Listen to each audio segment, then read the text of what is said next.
Le ministre de l'administration territoriale qualifie de pseudo-association l'Alliance politique pour le changement et l'Alliance pour une transition politique au Cameroun, suffisant pour provoquer le courroux des acteurs politiques concernés par la sortie du ministre.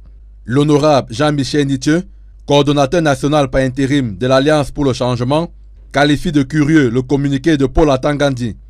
Il estime que cette sortie transpire la panique qui depuis peu se dégage aussi bien des actes que des silences du régime en place.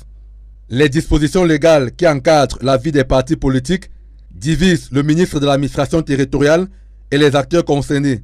Qu'en est-il réellement?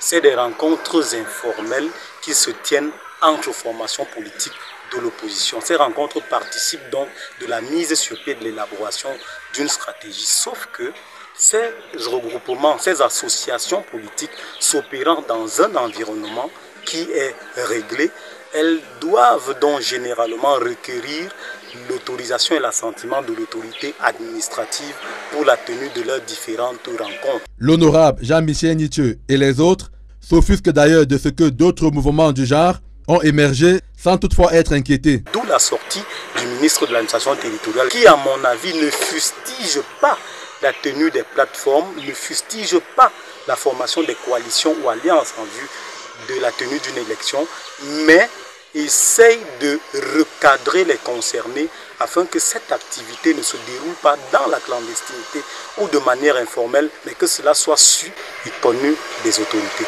Le communiqué du ministre Paul Atangandi est ainsi considéré comme une grave menace sur l'exercice des droits politiques au Cameroun selon ses acteurs politiques.